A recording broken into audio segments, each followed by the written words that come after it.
Thank you very much for attending the AFWERX Fusion panel this morning about leveraging technology to enhance teams. I will show you my video for a second so you can see I'm not just a talking head. Hi, but I wanted to let everyone, I'm going to put the other screen up so you can have our panelists' information and contact information in case you want to get in touch with them going forward. I am going to hand it over to them to do a quick introduction, but before I do that, I want everyone to know that we are going to be using the webinar functionality of this panel. So at the bottom of your Zoom, there's a little tab that says Q&A. So what we're going to do is we're going to pose a couple of questions to the panelists to get the conversation started. And then if you have any questions for them, please type it into that Q&A bubble window that pops up, and we will ask those questions live and get a response from our panelists. All right, so let's get started. I'm going to start my clock. Why don't we give a really quick intro, each of you. Jeff, why don't you get started, please?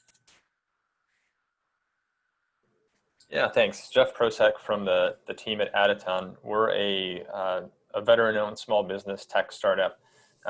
My background is in the Navy flying planes, and the two co-founders of the company are former Green Berets. We all worked in the tech industry for quite a while after leaving the military, and so very much have focused our efforts on the kind of technology that we use in our day-to-day life and that we use in the civilian world that just hasn't made its way into the hands of DoD members yet. And specifically, we're focusing a lot on secure mobile technology and the belief if we can help unlock that, there's a lot of use cases we can address. So we have a product that's called Muster, and that's really what the focus of our attention has been since COVID-19 started. And it's our secure remote accountability tool for day-to-day accountability communications of how do you keep track of your people and information flow and make sure you're getting the right information to them and from them day to day, but also in times of crisis. So excited to be part of the base of the future. As we've had quite a few folks that we're working with in the military reach out about the pains on COVID-19 with that kind of accountability, and also with things like hurricanes or active shooters. So we excited to talk with some folks about the applicability there. Great. Jade, you want to go next, please? Absolutely. I'm Jade Baranski. I'm the CEO of Mobilize. And what we really specialize in is simple communications. So our purpose is to unleash powerful, effective, and accessible communication for everyone. And we do that via SMS messages, so straight to your phone, no app required. And we're really excited about what's possible when it comes to the data, dashboards, learning from the information we're gathering, and really what, in general, data can do for the military. So I'm also really excited to be here, and I'll leave it at that. Thank you. All right, Max, you're up. Oh, you're on mute. Hey, my name is Max Burwick, and I am one of the division chiefs at Pathfinder Labs. And what we do is we take data and artificial intelligence and leverage those together to help improve the lives of military members by connecting them with the right services at the right time. And you could think of us very simply as something like Facebook ads or the power of Facebook ads, but for the services that people need when they need them. Perfect. All right, so we'll jump into one of our first questions. Oh, we lost you. Max, you put your video back on for me? Thank you. All right. What is the biggest challenge military families face when it comes to maintaining, oh, I'm sorry, I'm on the wrong one. My apologies. I've got a few of these today. Okay, we'll go. What types of challenges do you hear from military members in terms of team operations? Who wants to take that first? Jeff, I'll let you take that first.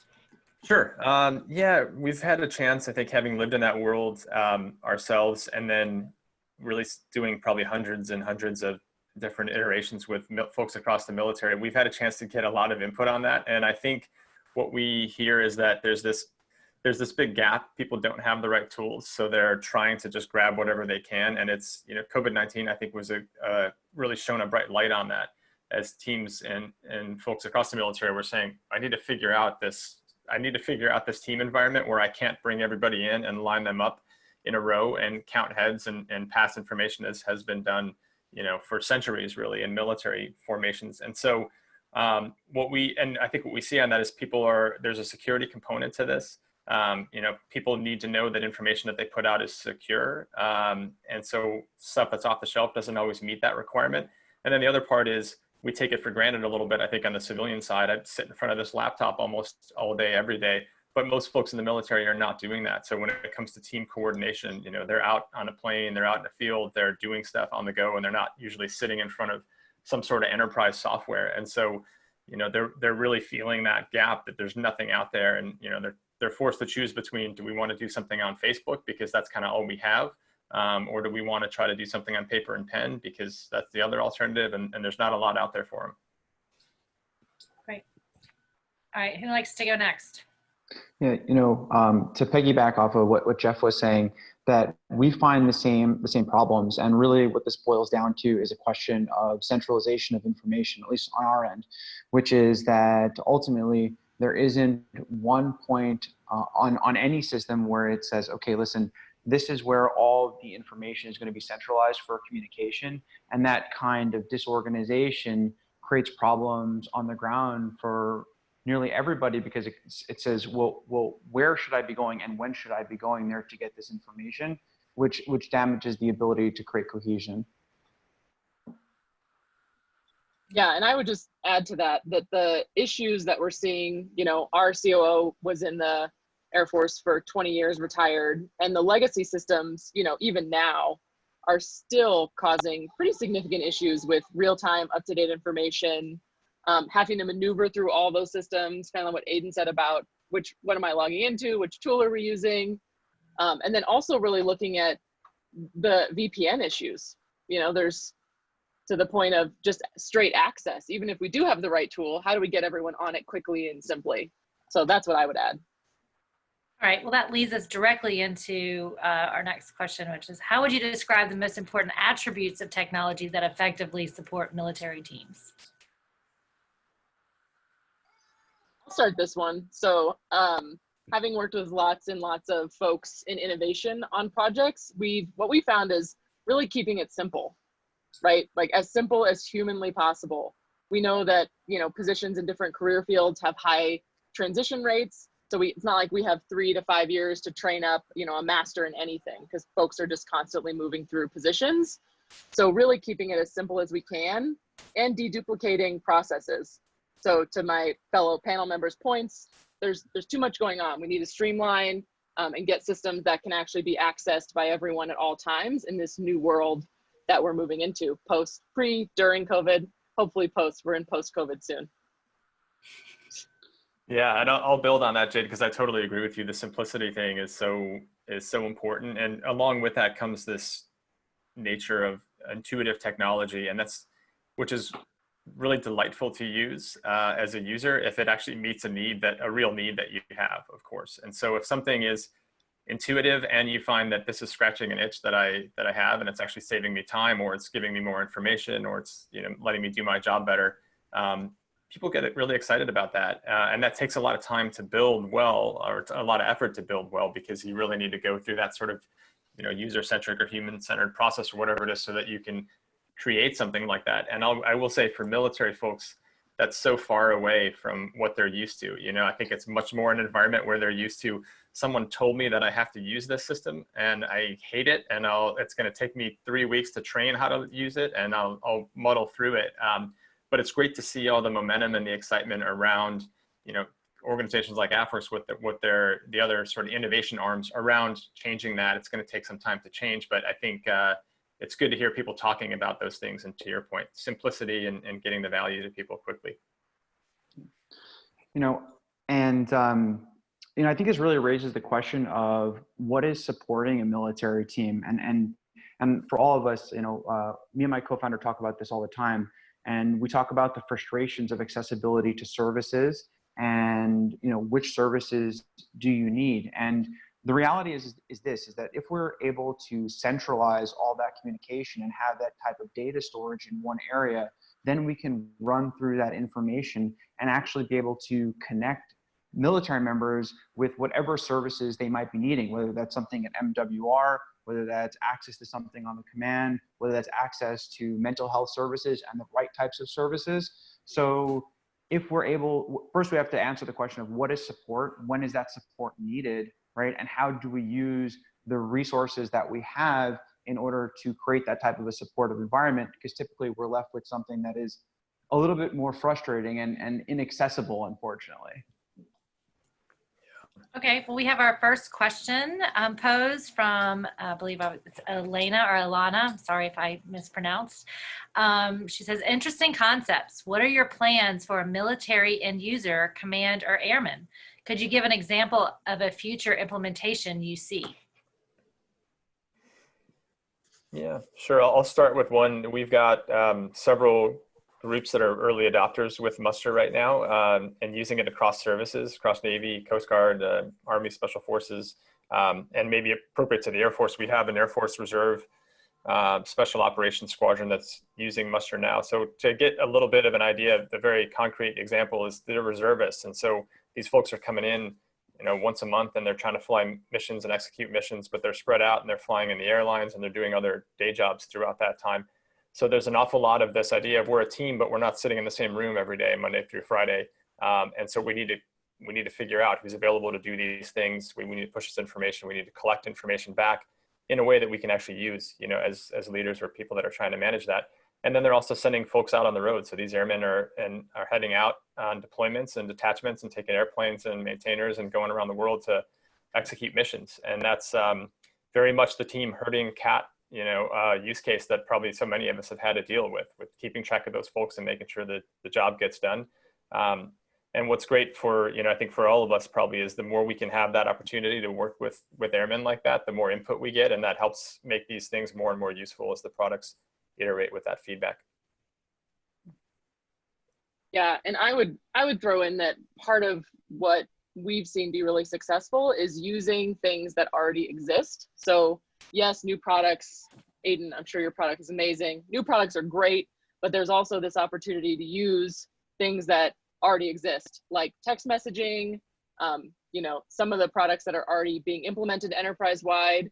And instead of adding a bunch of new tools, really looking at what we've already got and creating enterprise-wide solutions, which I know is also a big part of the conversation for the enterprise in general, mission readiness. You know, how do we actually have the opportunity to collect the data across the board if we're not using the same tool at every base, every wing level, et cetera, et cetera. So I would just, you know, throw in that what is already there could be a really great starting point to actually, you know, show some value to leadership, get an ROI on what data can be collected, and then go from there.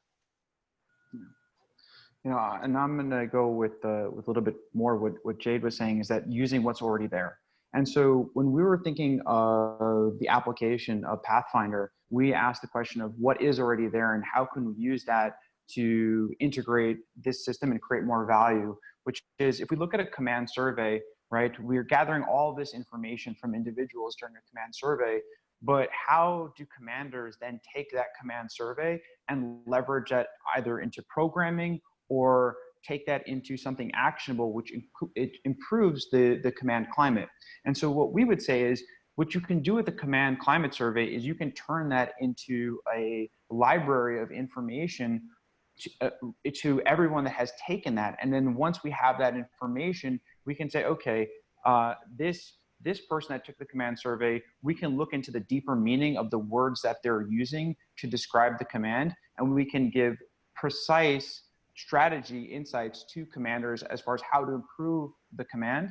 And we can take that information and be able to connect the airmen to the right services that they need, that's causing them to say, feel disconnected from the command or feel less confident in their abilities because of whatever reason is impacting them. Yeah, I think it's a great point from both of you. And, you know, that point around adding more and more tools, and sometimes there's this aspect of tool overload, and probably also gets back to that design idea of doing these things in a way where you can collect that kind of feedback early on. Certainly something that we saw, because this is a secure mobile app that we have, of course. But we did have some people that early on said, like, I don't want another app, or I have airmen that are going to say, I'm not putting this on my phone because the government told me to do it, which I totally understand. So being able to design around that, like in our case, we just built an SMS fallback, so we can just use SMS for those that don't want to do it. And it doesn't have to be a tool overload necessarily, but you can still get the same sort of structure. But I will say some of the gaps that we see because of security and existing tools is it's people don't have necessarily the right things, or they're using something because it's what's available. And one example is Misawa Air Base a few weeks ago had a COVID-19 issue where a couple airmen had come in transient, spent a couple days on the base, and when they left, they tested positive for COVID-19, and it resulted in the base being shut down, and all these, thousands of airmen and their families that were living on the base being told, you got to stay home right now. We got to figure out what's happening, and it shut things down for a good week out there as they sorted through this mess. But there wasn't really a good channel to put out the right information of what people needed to do and what the new regulations were. They just used Facebook because it was like, that's all we have. So they broadcast publicly on Facebook, and we watched that because I have some friends that live on the base, but I'm sure that other countries were watching that as well and being able to see all this stuff. But it was sort of like, there's an existing tool, but it's not sufficient to meet needs, at least to help those airmen and families in a time of crisis like that. Jeff, I think you're making a great point, which is two things. One is the absolute need for the centralization of communication and the difficulties and the design constraints that we're dealing with as far as whether it's another application on the phone or what really is required in order to have, whether it's airmen, whether it's sailors, whomever, have them actually integrate with the technology given the limitations. And I think that's one of the key points to Alana's question, which is, what do we see as the future? Well, what are the actual challenges for integration on the ground now? And I think that gives a great starting point in designing for that user experience. All right, great question. So our next question to the panel is, what information can external leadership advisors and other stakeholders gather about team cohesion and interaction that will help in better decision making? I'll start off with this one. Again, going to this point about centralization, and I'm going to go back to the point that I was making about the command climate survey, right? I think that we need to reimagine what surveys are and what that information is. Now, we're looking at the largest data companies, how Facebook uses all the data points that you're giving them by putting out information about yourself, and that then leads to whether that's targeted advertising or whatever other, let's say, information that's creating on you as a user. And command surveys are something that's a necessity on every command, because we're constantly trying to improve the command environment. Well, if we were to reimagine a command survey and take textual samples rather than a Likert scale of 1 to 5, what we would get is information, secure information about everybody that's on that base.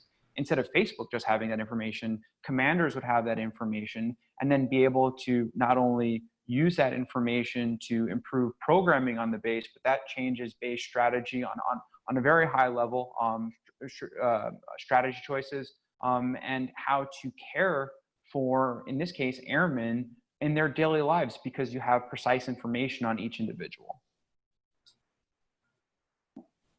Yeah, and I'll jump on the survey train with you, Max. But specifically, actually looking at after action reports as an opportunity to streamline the data into, could actually be an incredibly simple dashboard for leadership to see where are those pain points. After action reports are one of those, they get done and occasionally they'll get reviewed, maybe they get looked at every single time, but there's no way to pull them all together, right? To see which technology is really working with us and for us, and which technology is creating barriers, et cetera. So really being able to take all that data, and that particular report, I think, especially in technology, is hands down one of the most valuable pieces of, large data that we can start to gather and automate. Yeah, I think it's a great point from both of you. And that sort of thing, talking about command climate, this stuff gets to the day-to-day leadership interaction with airmen, right? And within teams and across teams and organizations. And some of this it's very hard right now to get a sense of what the quality of that interaction is, because so much of that stuff is done and recorded. It's done face-to-face, which is great, and it should continue to be done face-to-face like that when you can. But so much of it is recorded in the little green military notebook that, you know, probably many people are used to having stacks of, and all these little notes and slips of paper of the different touch points with various airmen and what they need. And you know, that stuff, it's not collected in a way that's then usable to really understand the quality of those things and understand for leaders the trends that are happening across those interaction points. And, you know, some of this from my perspective is it's great to see the momentum around AI and kind of very big, large scale efforts, but there's a little bit of a disconnect there still with the day-to-day on the ground of all of these workflows that are still analog, that don't create any data. And by doing those things digitally, you not only make them better processes, but you actually create and build a data asset that doesn't exist otherwise. And it's a striking thing to bring somebody if you bring someone that's not been in the military and is very in a forward-leaning tech company or company using technology and bring them into a military unit, and they see the whiteboards and the notebooks and the pieces of paper, and they're sort of like, this is how this is happening. But there's so many of those opportunities where I think to both of your points, when you bring it into a realm like this, you actually get a lot of insights for leaders. Jeff, I think that's a great point. About again, it goes back to thinking of military members as customers and customer problems, these are the actual customer problems based off of the limitations and the behavior on the ground, and how do we actually design and integrate technologies at that level given the current behavior right now. All right, great. So I think you've touched on the next question a little bit, but it would be great to hear you give a quote or a clip on this. Why should we use technology for teams? Who wants to go?